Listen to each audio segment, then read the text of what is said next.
ಶುಭೋದಯ ಸುಪ್ರಭಾತ. UPSC mind game ಚಾನಲ್ಗೆ ನಿಮಗೆಲ್ಲರಿಗೂ ಸ್ವಾಗತ. ಇನ್ನು ಸಬ್ಸ್ಕ್ರೈಬ್ ಮಾಡ್ಕೊಳ್ತಾ ಇದ್ದರೆ ಚಾನಲನ್ನು ಸಬ್ಸ್ಕ್ರೈಬ್ ಮಾಡಿ, ಮತ್ತು ಈ ಇನಿಷಿಯೇಟಿವ್ ಮುಂದುವರಿಬೇಕು ಅಂತಂದರೆ ವಿಡಿಯೋವನ್ನು ಲೈಕ್ ಮಾಡಿ. ಮುಖ್ಯವಾದ ನ್ಯೂಸ್ ಹೈಲೈಟ್ಸ್ಗಳನ್ನು ನೋಡ್ತಾ ಹೋಗೋಣ. ಮೊದಲನೇದು, ಚಿಕ್ಕಮಗಳೂರು ಜಿಲ್ಲೆ ಮೂಡುಗೆರೆ ತಾಲೂಕಿನ ಮಧುಗುಂಡಿಯಲ್ಲಿ ಪಿಲಿಯ ಅನ್ನುವಂಥ ಗುಂಪಿಗೆ ಸೇರಿದಂಥ ಹೊಸ ಪ್ರಭೇದದ ಜೇಡ ಅಗೋಚರ ಆಗಿದೆ. ಅಂದರೆ ಈ ಒಂದು ಭಾಗವನ್ನು ಪಶ್ಚಿಮ ಘಟ್ಟ ಈ ಭಾಗದಲ್ಲಿ ಜೀವ ವೈವಿಧ್ಯತೆ ಅಧ್ಯಯನ ಮಾಡ್ತಾ ಇದ್ರು. ಆ ಸಂದರ್ಭದಲ್ಲಿ ಈ ಪಿಲಿಯಾ ಗುಂಪಿನ ಜೇಡ ಪತ್ತೆಯಾಗಿದೆ. ಲಾಸ್ಟ್ ಟೈಮು ಕೊನೆಯದಾಗಿ 1902ರಲ್ಲಿ ಈ ಜೇಡ ಕೇರಳದಲ್ಲಿ ಕಾಣಿಸ್ಕೊಂಡಿತ್ತು.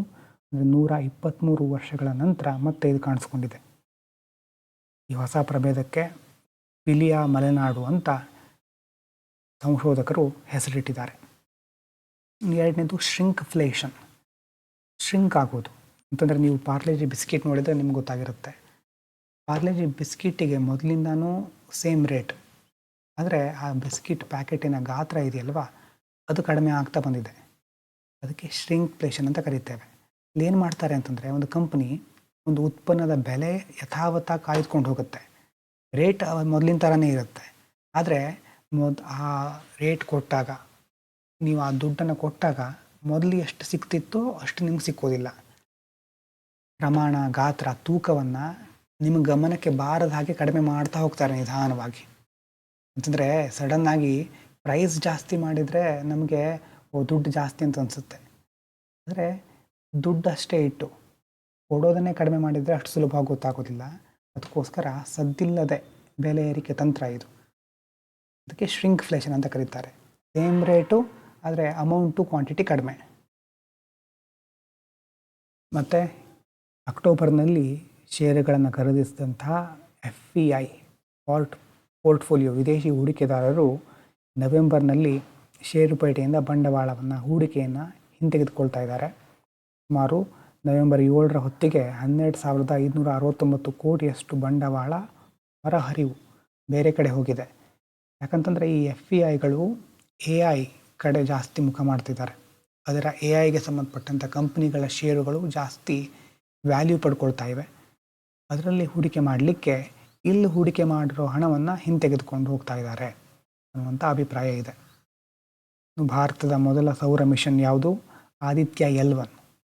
ಇದನ್ನು ಯಾವಾಗ ಲಾಂಚ್ ಮಾಡಿದ್ರು ಅನ್ನೋದನ್ನು ತಿಳ್ಕೊಂಡು ಕಮೆಂಟ್ ಮಾಡಿ. ಆದಿತ್ಯ L1ನಲ್ಲಿ ಇರುವಂತಹ ವಿಸಿಬಲ್ ಎಮಿಷನ್ ಲೈನ್ ಕೊರೋನೋಗ್ರಾಫ್ ಅನ್ನುವಂಥ ಪೇಲೋಡನ್ನು ಬಳಸಿ IIA ಅಂತಂದರೆ ಖಗೋಳ ಭೌತಶಾಸ್ತ್ರ ಸಂಸ್ಥೆ, Indian institute of astro physics, ಇದು ವಿಜ್ಞಾನಿಗಳು ಇದರಲ್ಲಿ ಏನು ಮಾಡಿದ್ದಾರೆ ಅಂತಂದರೆ, ಸೂರ್ಯನ ಸಮೀಪ ಕೊರೋನಲ್ ಮಾಸ್ ಎಜೆಕ್ಷನ್ ನಾಯ್ಸ್ ಬಂದರೆ ಕೊರೋನಲ್ ಮಾಸ್ ಎಜೆಕ್ಷನ್ ಹೇಗಾಗುತ್ತೆ, ಮತ್ತು ಅದರಲ್ಲಿ ಎಲೆಕ್ಟ್ರಾನ್ ಸಾಂದ್ರತೆ ಏನಿರುತ್ತೆ, ಶಕ್ತಿ, ದ್ರವ್ಯರಾಶಿ, ತಾಪಮಾನ, ಇದೆಲ್ಲವನ್ನು ಸ್ಪೆಕ್ಟ್ರೋಸ್ಕೋಪಿಕ್ ವೀಕ್ಷಣೆ ಮೂಲಕ ಯಶಸ್ವಿಯಾಗಿ ಅಂದಾಜು ಮಾಡಿದ್ದಾರೆ. ಆದಿತ್ಯ L1 ಮಿಷನ್ ಸೂರ್ಯನಿಗೆ ಸಂಬಂಧಪಟ್ಟಿರೋದು ನೆನಪಿರಲಿ. ಯಾವಾಗ ಲಾಂಚ್ ಮಾಡಿದ್ದು ಅಂತ ತಿಳ್ಕೊಂಡು ಕಮೆಂಟ್ ಮಾಡಿ. ಇನ್ನು ICAR, ಭಾರತೀಯ ಕೃಷಿ ಸಂಶೋಧನಾ ಪರಿಷತ್, ಅದರ ವಿಜ್ಞಾನಿಗಳು ನಡೆಸಿರುವಂಥ ಒಂದು ಅಧ್ಯಯನದ ಪ್ರಕಾರ ನಮ್ಮ ದೇಶದ ಸಾಗುವಳಿ ಪ್ರದೇಶಗಳಲ್ಲಿರೋ ಮಣ್ಣಿನಲ್ಲಿ ಸಾವಯವ ಇಂಗಾಲ, ಆರ್ಗ್ಯಾನಿಕ್ ಕಾರ್ಬನ್ ಕಡಿಮೆ ಆಗಲಿಕ್ಕೆ ಏನು ಕಾರಣ ಚೆಕ್ ಮಾಡಿದಾಗ, ಮೊದಲನೇದು ಈ ರಸಗೊಬ್ಬರಗಳನ್ನು ಅವೈಜ್ಞಾನಿಕವಾಗಿ ಬಳಕೆ ಮಾಡ್ತಾ ಇದ್ದಾರೆ. ಇಂಬ್ಯಾಲೆನ್ಸ್ಡ್ ಫರ್ಟಿಲೈಸರ್ ಅಪ್ಲಿಕೇಶನ್ ಮತ್ತು ಹವಾಮಾನ ಬದಲಾವಣೆ, ಕ್ಲೈಮೇಟ್ ಚೇಂಜ್, ಎರಡರಿಂದಾಗಿ ಆರ್ಗ್ಯಾನಿಕ್ ಕಾರ್ಬನ್ ಪ್ರಮಾಣ ಕಡಿಮೆ ಆಗ್ತಾ ಇದೆ.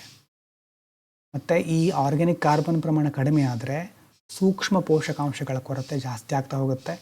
ಮತ್ತು ಮುಂದಿನ ದಿನಗಳಲ್ಲಿ ತಾಪಮಾನ ಏರ್ತಾ ಹೋಗೋದಂತೂ ನಮ್ಗೆ ಗೊತ್ತೇ ಇದೆ. ಹಾಗಾಗಿ ಇನ್ನಷ್ಟು ಇದರಿಂದ ಅಪಾಯ ಆಗಬಹುದು ಅಂತ ICAR ವಿಜ್ಞಾನಿಗಳ ವರದಿ ಹೇಳ್ತಾ ಇದೆ. ಇನ್ನು ಕರ್ನಾಟಕದಲ್ಲಿ ಸುಮಾರು 18,000 ಶಿಕ್ಷಕರನ್ನು ನೇಮಕಾತಿ ಮಾಡಿಕೊಳ್ಳುವ ಪ್ರಕ್ರಿಯೆ ಜಾರಿಯಲ್ಲಿದೆ. ಸರ್ಕಾರಿ ಶಾಲೆಗಳಿಗೆ ಸುಮಾರು 12,000 ಮತ್ತು ಅನುದಾನಿತ ಶಾಲೆಗಳು ಅದಕ್ಕೆ 6,000. ಮತ್ತು ಸರ್ಕಾರಿ ಶಾಲೆಗಳನ್ನು ಬಲಪಡಿಸಲಿಕ್ಕೋಸ್ಕರ LKG UKGನ ಸಹ ಪರಿಚಯಿಸ್ತಾ ಇದ್ದಾರೆ. 900 ಕರ್ನಾಟಕ ಪಬ್ಲಿಕ್ ಶಾಲೆಗಳನ್ನು ಸ್ಥಾಪಿಸಲಿಕ್ಕೆ ಅನುಮೋದನೆ ಸಿಕ್ಕಿದೆ. ಪ್ರತಿ ಗ್ರಾಮ ಪಂಚಾಯತ್ ವ್ಯಾಪ್ತಿಯಲ್ಲಿ ಒಂದು KPS ಶಾಲೆ ಅಂತ ಬರುತ್ತೆ. ವಿದ್ಯಾರ್ಥಿಗಳಿಗೆ ಉಚಿತ ಸಾರಿಗೆ ಸಹ ಕೊಡ್ತಾರೆ ಅಂತ ಮಧು ಬಂಗಾರಪ್ಪ ಅವರು ಹೇಳಿದ್ದಾರೆ. ಇನ್ನು ಪಾಕಿಸ್ತಾನ ಹಾಗೂ ಅಫ್ಘಾನಿಸ್ತಾನದ ನಡುವೆ ನಡೆತಕ್ಕಂಥ ಸಂಘರ್ಷದಲ್ಲಿ ಮಾತುಕತೆ ಮುರಿದು ಬಿದ್ದಿದೆ. ಕದನ ವಿರಾಮಕ್ಕಾಗಿ ಟ್ರೈ ಮಾಡ್ತಾಯಿದ್ರು ಎರಡೂ ಕಡೆ, ಶಾಂತಿ ಒಪ್ಪಂದಕ್ಕೆ ಮುಂದುವರಿತಾ ಇದ್ದರು. ಆದರೆ ಆ ಮಾತುಕತೆಗಳಿಂದ ಯಾವುದೇ ಉಪಯೋಗ ಆಗಿಲ್ಲ. ಒಪ್ಪಂದದ ನಿಯಮಗಳನ್ನು ಪರಸ್ಪರ ಉಲ್ಲಂಘಿಸ್ತಾ ಇದ್ದಾರೆ ಅಂತ ಎರಡೂ ದೇಶಗಳು ಒಬ್ಬರ ಮೇಲೆ ಇನ್ನೊಬ್ಬರು ಆರೋಪ ಮಾಡ್ಕೊಂಡಿದ್ದಾರೆ. ಹೀಗಾಗಿ ಮಾತುಕತೆ ಮೊಟಕಾಗಿದೆ. ಗಡಿ ಉದ್ವಿಗ್ನತೆ ತೀವ್ರವಾಗ್ತಾ ಹೋಗ್ತಾ ಇದೆ. ಇಷ್ಟು ಇವತ್ತಿನ ಮುಖ್ಯ ಹೈಲೈಟ್ಸ್ಗಳು. ವಿಡಿಯೋನ ಲೈಕ್ ಮಾಡಿ, ಶೇರ್ ಮಾಡಿ, ಏನು ಅನಿಸ್ತೋ ಅದನ್ನು ಕಮೆಂಟ್ ಮಾಡಿ. Thank you so much.